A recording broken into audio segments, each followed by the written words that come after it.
ব্যবহার করবেন না।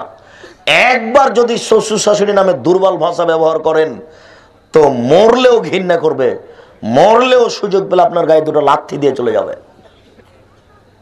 মরলেও আপনার লাশকে ঘৃণা করে। আপনার সাথে আছে কেন? চলে গেলে কোথায় বিবাহ হবে, কোথায় কি করবে পথঘাট নাই। এই জন্য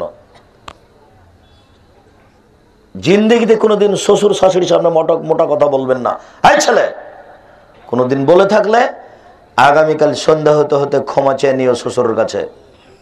আর এই নির্বাচন করতে গিয়ে, বোকামি করতে গিয়ে কোনো মুরব্বী মানুষের সাথে যদি বড় কথা হয়ে থাকে, আগামীকাল সন্ধ্যা হতে হতে ক্ষমা নিও অবশ্যই। এই শোনো, মান সম্মানের হানি করাও হক নষ্ট পাপ। বুঝাতে পারলাম না? মান সম্মানের ক্ষতি করাও হক নষ্ট পাপ। কোনো মুরব্বীর সামনে খারাপ আচরণ করলে এইটা বিচার নেকি দিয়ে বুঝাতে হবে, এইটা তোবা করে হবে না, নইলে মুরব্বীর হাত ধরে ক্ষমা নিতে হবে। আমি মনে হয় বুঝাতে পারছি না কথা। তোমার চাচাকে তুমি ধমকে কথা বললে মানে আগামীকাল সন্ধ্যা হতে হতে তোমার চাচার হাত ধরে ক্ষমা নিও। এছাড়া বিচারের মাঠে নেকি দিয়ে বুঝিয়ে দিতে হবে মানুষের সম্মান নষ্ট করা হক নষ্ট পাপ। আমি মনে হয় বুঝাতে পারছি না।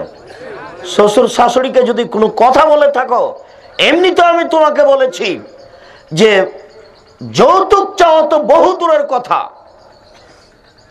ভিক্ষা করে খেতে হবে, শ্বশুরের কাছে টাকা নিতে হবে না।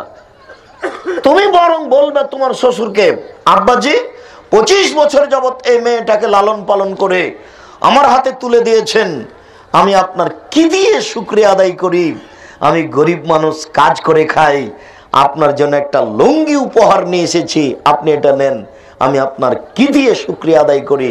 25 বছর যাবত এই মেয়েটাকে লালন পালন করে আমার হাতে তুলে দিয়েছেন, আমি আপনার কি দিয়ে শুকরিয়া আদায় করি? আমার শুকরিয়া আদায় করার কোনো পথঘাট নেই, আমি গরিব মানুষ, কাজ করে খাই, আপনার জন্য একটা লুঙ্গি নিয়ে এসেছি, আব্বা এটা নেন। বোকা ছেলে, তোমার জন্য এটা দরকার ছিল, তুমি ফার্নিচার নিলে মানে? বাপ বেটা ভিক্ষে করে করে করে ফার্নিচার করার পরে বিবাহ করবা। শ্বশুরের ফার্নিচার তোমার ঘরে কেন? লজ্জা হয় না তোমার?